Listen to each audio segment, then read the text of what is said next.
Hello YouTube, my name is High Radical.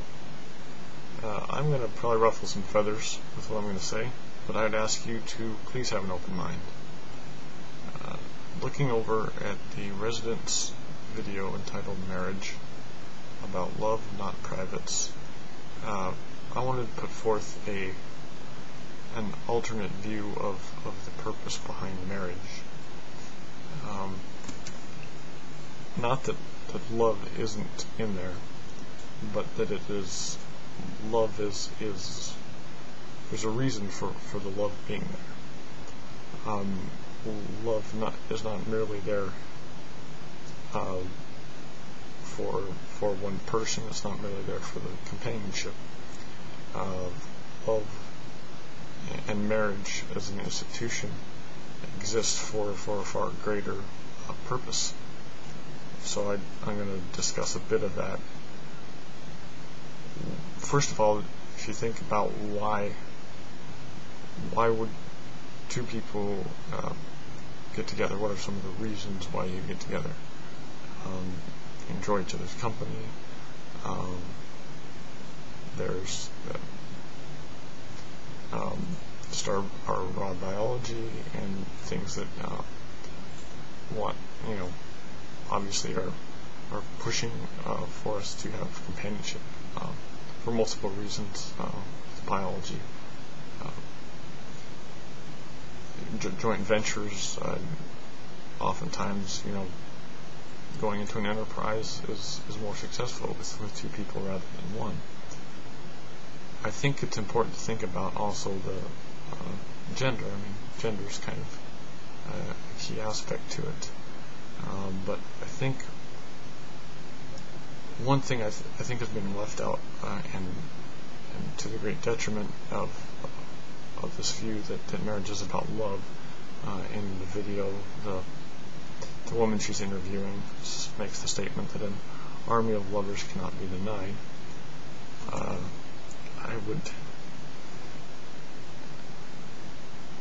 I'd say that love ultimately won't be denied, but I don't know if an army of people merely involved in enterprises together, in friendship together, and in helping each other fulfill perceived biological needs is what an army of lovers consists of. Necessarily, I mean, not to oversimplify things, but there's love will prevail for other reasons. And one of the main things about humanity, about society going forward, is our capacity to pass ourselves on. And I don't mean this merely in terms of raw genetics and biology. Clearly that has to happen for things to go on. But there's ideas and concepts, and to some degree traditions, although, I mean, as she points out, things do evolve to get better. But I think it's important when we talk about things getting better and evolving. I mean, oftentimes, I know at least when you're talking about evolution, I mean, what is and isn't an advantage or disadvantage can be relative to the circumstances. But I think it's important to look at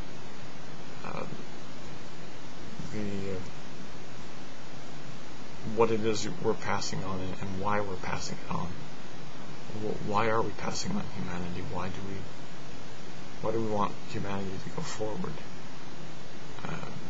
So there's some kind of key questions in what is there a certain kind of humanity that's better to go forward than others?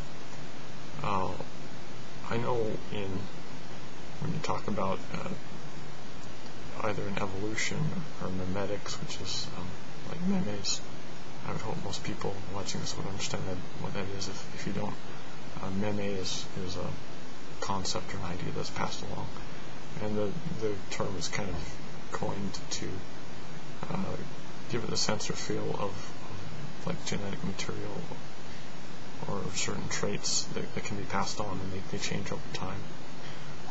They can change over time, but there's kind of fundamental things in both in our genetics and in our mimetics that if they do change, then that they die off. I mean, that's the whole thing behind evolution is fitness, and so it's important, I think, for us to keep in mind that behind love, behind perpetuating humanity, perpetuating and thus enabling the perpetuation of love, that we do have a firm idea of what that is, and what the ideals are that should be intertwined with it. I think one of the key things in passing on, in raising, the next generation, in seeing humanity forward, is ensuring that we do pass on proper ideas, because I see some futures with humanity where if the ideas are certain kinds, that humanity will not have gone forward, regardless of what other gains we make, technologically or philosophically or what have you. There are certain conditions that could exist that would make a lot of that moot point. Some would argue, well, you won't be there, but it's kind of built into everybody that if you want to survive, if you want either your ideas to continue forward or your genetic material or what have you, that you try to, you do what you can to make sure it's fit and it will last. And I think the key thing about marriage is that it is not centered around merely people committing to each other, but people committing to each other with a common goal of moving humanity forward in the best way possible. And that being said, what is the best way possible? Well, as I mentioned with gender, the importance of gender, I think gender is very important, and one of the reasons I think it's important is because formative in passing on ideas and concepts and structures in society, it's important to have a diversity of genders present in an ideal situation. So I think, in terms of what they talk about in this video, I'm referencing the Marriage About Love by the resident. They're kind of missing this, that society is putting forward marriage for a reason. It's not merely putting marriage up for marriage. It's putting it up because it's good for society. But only in as much as it remains good for society should it be supported and actually encouraged by society.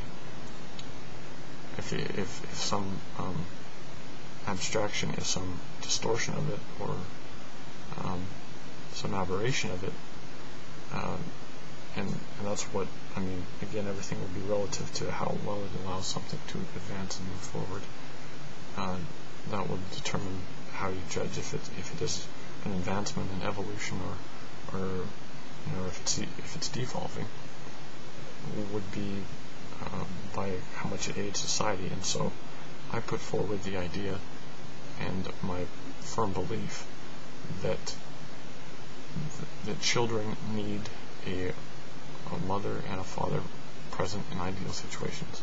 And some will say, well, what about single mothers or cases where somebody dies? And this is about the ideals. We obviously, when we're talking about what society should support, and there's not always going to be instances where what society supports and puts forward are always going to be kept. But society's failure to put things up as ideals or to shun things as unwanted greatly affects the degree to which certain things either occur or don't occur in that society. We set up speed limits, for example, to encourage people to not speed. Does that mean nobody will ever speed? No, people will still speed. But if there were no speed limits, there would be a lot more chaos and it's just kind of that similar concept. So I wanted to leave that with you. I hope I haven't gone over time, but take care, and thanks.